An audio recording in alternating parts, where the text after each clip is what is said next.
Welcome to your favorite time of year, the biannual office safety training. I know you're excited, so strap in and let's have some fun.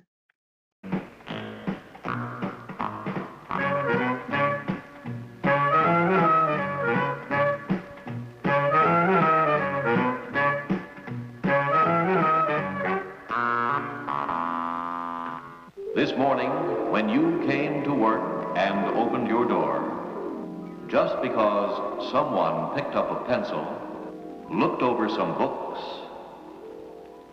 had a cup of hot coffee, did you think you were going to have an accident?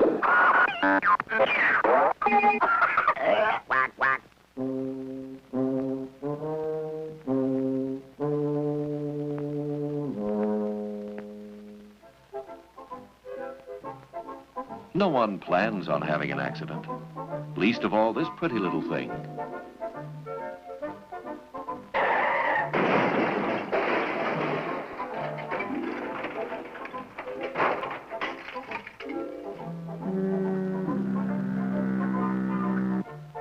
A door cause an accident? Well, you never know. It's a swinger. What can I say? That old video may be funny and definitely not politically correct, but the hazards haven't changed over time. Let's talk about why accidents actually happen in the office.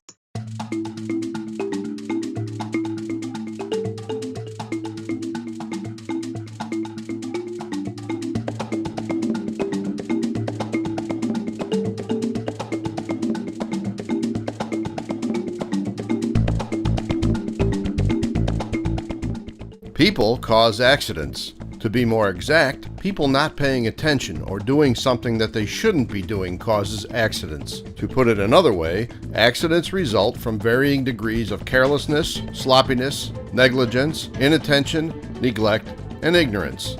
Accidents also happen where two things are found: unsafe acts and unsafe conditions. Unsafe conditions occur when there is a failure to identify, control, remediate, or train properly against a hazard. Even though there can be multiple human causes, accident investigations will always identify the human failure to correct the hazard. Some unsafe conditions are easy to spot. Finding others needs a closer inspection. For example, liquid on a walking surface is an unsafe condition, but you won't see it if you aren't looking where you are stepping. People create the majority of unsafe conditions. Mother Nature can create conditions, but she gives us plenty of warning signs. If it's cold and wet, or raining or snowing, we should be aware of walking hazards. No matter what nature is up to, we can be aware of it and guard against it. However, unsafe conditions created by people are often harder to find. Overloaded circuits, unguarded machinery, unchained cylinders, altered safeties, blocked fire extinguishers, blocked exits, curled up edges of mats or carpets, spills, poor lighting, unsanitary conditions, speeding, damaged tools, and inappropriately stored chemicals like solvents and gasoline, and poor housekeeping are all examples of unsafe conditions created by people. If you see an unsafe condition and ignore it, you just made it more likely that someone will fall victim, perhaps even yourself. Unsafe acts create unsafe conditions.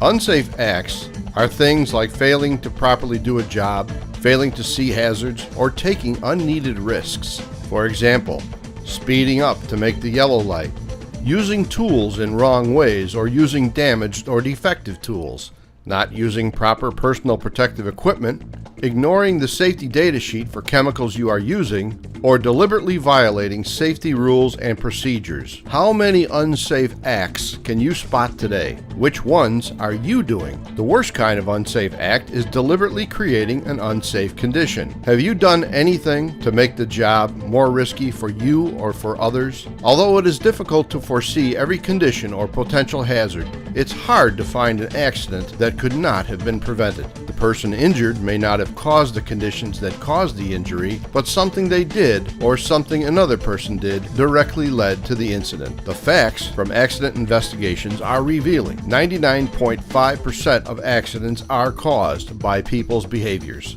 Some don't do it deliberately. Some don't do it because they just did something stupid. Others cause accidents because they think they can do it without getting hurt, or they don't think about the consequences of their actions. Some are in a hurry. They allow themselves to become distracted and are not paying attention. One thing to remember, you can make the same mistake many times without anything bad happening. I always did it this way, and nothing ever happened until today. Over time, you come to believe that some unsafe conditions or acts are okay because you have no evidence to the contrary. Whatever we do, our job is to identify as many errors as we can and correct them through education, process changes, equipment modifications, or any other way needed to ensure that we all go home safe at the end of each day. Thanks for watching and have a safe day. Distractions, being in a hurry, being tired, or being stressed out. These are all things that can increase workplace hazards. Office hazards don't always look dangerous until they are. Preventing slips, trips, and falls. Imagine losing a coworker to a preventable accident. Slips, trips, and falls are silent killers in the workplace. These accidents cause almost 15% of all accidental deaths. Stay with us to learn how to protect yourself and your team. Hazards are present in every workplace, but slips, trips, and falls are often overlooked. These accidents cost employers almost $11 billion annually. Let's dive into how you can prevent these injuries. According to the 2013 Liberty Mutual Workplace Safety Index, falls from slips and trips are the second leading cause of workplace injuries and fatalities. Only motor vehicle accidents cause more harm. Common injuries from slips, trips, and falls include broken bones, cuts, strains, back injuries, and even traumatic brain injuries. These can be life-altering, so prevention is key. Wet or oily surfaces, weather hazards like rain and ice, loose mats, uneven walking surfaces, poor lighting, and clutter are all common causes of these accidents. Awareness is your first line of defense. Good housekeeping is an easy, yet often overlooked way to prevent slips, trips, and falls. Clean up spills immediately, mark wet areas, and keep walkways free of clutter and obstacles. Your footwear matters. On work sites, always wear work boots with slip-resistant soles and ensure they fit snugly. How you walk can also impact your safety. Avoid distractions such as using cell phones while walking. You should always pay attention to your surroundings. Step carefully, turn on lights in dark areas, and ensure you can see your path. Especially when carrying materials, falls from heights are particularly dangerous. Always use fall protection for heights over 4 feet in general industry and 6 feet in construction. Remember to use guardrails and proper ladder safety techniques to minimize risks. If you or a coworker are injured, report it immediately and seek medical attention. Even minor injuries can escalate if not. If you're walking in busy areas, especially the shop, make sure to look down so that you don't encounter any tripping hazards. Always look around and be aware of your surroundings. If you see something that's wrong, an extension cord that could be tripped on, a flipped corner of a rug, fix it so that nobody else gets hurt. These office hazards may not look dangerous until something happens. How are you holding up? Making it through this riveting training? Good. Now give yourself a little stretch and let's keep going. Ergonomics and fatigue management.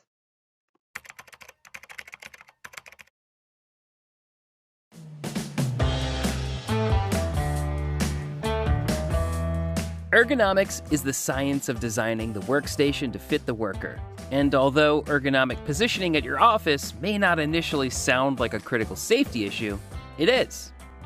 Musculoskeletal disorders, or MSDs, make up about 1/3 of all workplace injury cases.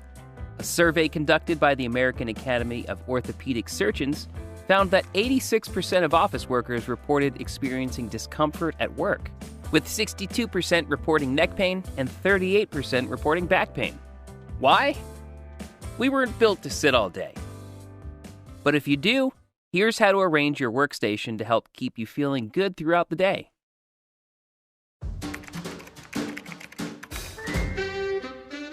Feet should be able to be placed flat on the floor while you're seated. If your feet don't comfortably reach the floor, or there's pressure on the back of your legs, use a footrest or lower the chair. Your chair should be adjusted so you can keep your knees at a 90-degree angle as well as your hips. Monitor your posture and try to sit upright to keep the pressure distributed across your back. Your head should be centered over your shoulders, not too far forward or not too far back. Relax your shoulders and set your keyboard to be easily reachable with your elbows at a 90-degree angle. When using your keyboard, your hands and wrists should be in a neutral position at all times without reaching or overextending. Place your computer monitor directly in front of you about an arm's length away. The top should be no higher than eye level, and you should only need to look down slightly about 15 degrees. You may need a riser to help bring your screen to the right height. Thank you. Are you gonna finish that? I'm just gonna have a taste. Make sure the entire setup is directly in front of you so your neck is in a neutral position and your head isn't turning side to side. So that's how to set up your office for proper ergonomic positioning. It sounds simple, right? Sure, if I was this guy, it would be a piece of cake to sit with perfect posture all day long. Instead, I sit like this and wonder why my back hurts at the end of the day. I'll be honest, it's not that much of a mystery. We relax throughout the day. We don't have perfect posture. We get lazy, look at our phones, lean in too far, lean out too far, strain our necks, and generally act like melted wax poured into our office chairs, rather than sitting up nice and straight like Woodrow over there. So how do we deal with that? Start with the right setup and have it move with you throughout the day. The thing is, you won't be in the exact same position all day, so you need your workstation to be able to adjust with you. For example, if you're in a more relaxed position, it may make sense to adjust your monitor to meet you there. Maybe angle it slightly downward a little. Bring your mouse and keyboard in closer so you don't have to reach. It's the same with leaning more forward. If you tend to slump over your desk throughout the day, try to remember to sit up straighter while you lean forward and adjust your monitor to the correct distance, as well as your keyboard and mouse to be at a comfortable, neutral position throughout the day. If you spend a lot of time on the phone, don't keep the receiver pinched between your neck and ear. It's bad practice and causes aches and pains. Either hold the phone with your hand or get a headset. Rachel, it's for you. Who is this? Rest your eyes periodically for several seconds by looking at something that's in the distance, further away than your monitor, to give your eyes a break. Then return to your work. If you're using a laptop, you may need to get a riser to make sure that the screen is at the correct height so you're not straining your neck by looking down all day. Hey, do you mind if I borrow this? Be my guest? You may also want to set up a separate keyboard and mouse just to make sure you can maintain that neutral posture and keep yourself comfortable throughout the day. Also, make sure to take movement breaks throughout the day. Hey Rach, it's time to take a stretch break. When working at a desk for extended periods, it's important to incorporate regular stretching breaks to counteract the effects of sitting and promote better posture and flexibility. Aim for stretching at least every hour. Remember, for those of us not made of wood, we were designed to move and flex throughout the day, and our workstations need to adjust with us. Stay safe And take care. Discomfort can lead to distraction, and distraction can lead to mistakes. Make sure you're taking small breaks to help prevent big injuries. Mental health and stress management is also a safety concern that is not normally talked about. Safety isn't just physical. Your emotional well-being and the way that you handle stress and other factors is very important as well. Welcome to our video on workplace stress management. In today's fast-paced and demanding work environments, stress has become a common issue that affects many employees. The good news is that there are effective strategies you can implement to manage and reduce workplace stress. One of the first steps in managing workplace stress is to identify the sources of stress. These can include heavy workloads, long hours, tight deadlines, conflicts with colleagues, or a lack of control over your work. Understanding what specifically causes stress for you will help you develop a plan to address it. Once you have identified the sources of stress, it is important to learn how to manage your time effectively. Prioritize your tasks and create a schedule that allows for breaks and relaxation.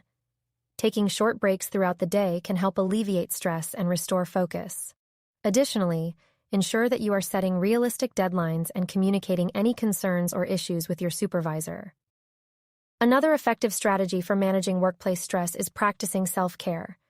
It is important to take care of your physical and mental well-being. Engage in regular exercise, get enough sleep, and maintain a balanced diet. These healthy habits can boost your energy levels and help you cope with stress more effectively. Additionally, find activities that help you relax and recharge, such as reading a book, practicing yoga, or spending time outdoors. Furthermore, fostering positive relationships and support systems at work can greatly reduce stress. Seek out colleagues who you can confide in and openly discuss any challenges or concerns you may have. Building a strong network of support can provide a sense of camaraderie and help you navigate stressful situations. It is important to remember that you are not alone and that seeking help and support is a sign of strength.